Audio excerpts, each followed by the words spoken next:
We're getting a little bit of snow today in April, and so working in the shop again today.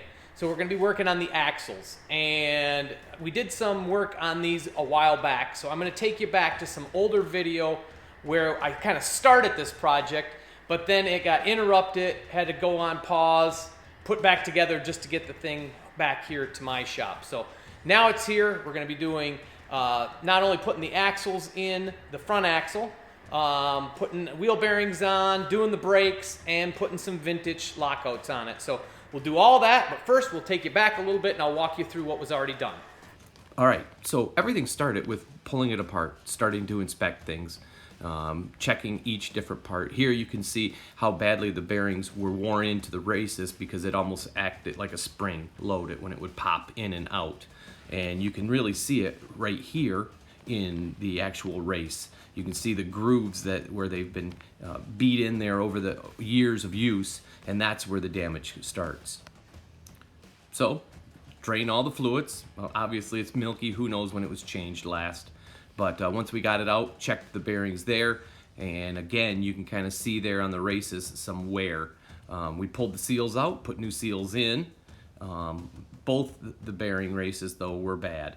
And then you get over and take a look even at the carrier bearings and the bearings themselves. They also had quite a bit of like pitting and rust. So you might say, well, why are you putting it back together? What's going on here? This doesn't make any sense. Why put bad bearings in?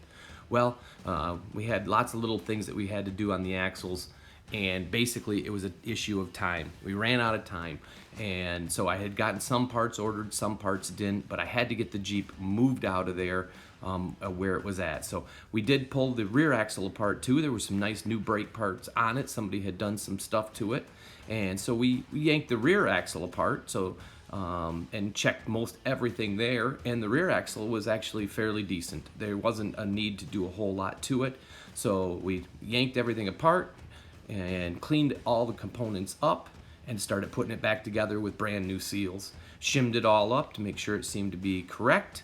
Had a little bit of trouble with the axle nut. It stripped the tip end of the axle just a little bit, so we did have to do a little bit of filing to get that to go, but got everything back in the way it was supposed to be and buttoned up the rear axles so that we could run this thing and get it back onto the trailer. That was basically the goal. Get it back onto a trailer and get it home to my shop. And so that's basically where we are now, is putting these things back together the rest of the way.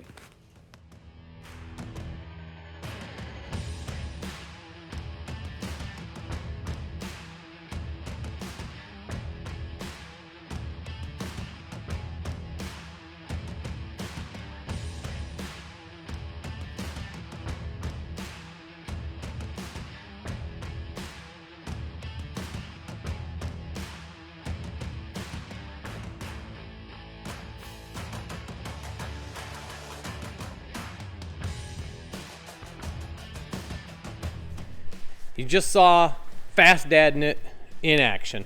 So I put the spindle on, forgot to put the backing plate for the brakes, didn't put the bolts into the back of the slave cylinder, the wheel cylinder, had to do that, took a lot longer, and then forgot to put the drum on the back of the spindle. And you might say this is a 3B, it doesn't work that way, but if you look, I've got 2A front brakes on this. And I'll tell you why. When I got this Jeep, there was one drum, no backing plate, one backing plate, no drum, no anything. Well, I've got a lot of odds and ends parts, but most of them are for older stuff. And so I had decided on this Jeep that I was going to put front discs. And so I started that part of the project, and that's, like I said, why we started some of this work and then had to stop. So in an effort just to get this thing back on ready to go, I'm putting a set of cj3b brakes that I had laying around. So I have to put the drum on the back side of the spindle, which means I got to hammer out the studs, and that's why having something like this is super handy to have. So I'll do a quick little video so you can see how that works. You probably already know. Okay, so if you're doing like a heavier duty truck or something like that, a lot of times you can just take these and hit them, boom, pop them out. Well, what I've seen happen with these is if they're really stuck, you start pounding on them and you can actually warp this a little bit. I've done it myself, and so that's why I built this. So all it is just simply, you set it on like so. Each of the, let's see, there it goes, dropped in. Each of the studs go into the pipe, and then you get the appropriate sized punch and your good hammer, and bing, bing, bing, give it a few taps, and usually they come out okay. So I'm gonna drive these out real quick. So I find, give it a good pressure down and give it a good whack. And you pound right through.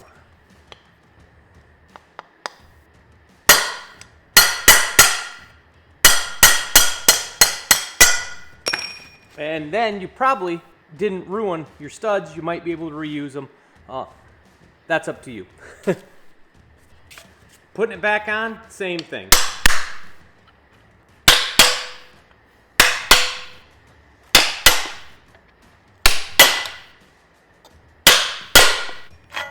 There we go, done.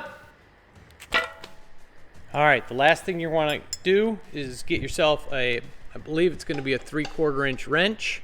You're going to be able to tighten up that jam nut. And then I'm using just a small, just the littlest wrench that'll go on this flat. Let me switch hands here, sorry about that. Let's see if we can get this a little bit easier. So what you do is you put your little wrench right on that flat and then adjust it until your wheel won't turn. And so if you, let me do that a little bit here. Bring that down a little bit. There, all of a sudden my wheel is right where it's like wanting to drag. It's hitting that brake real hard. Then you back it back off just a little bit. Now your wheel rolls again. That's where you want it to be.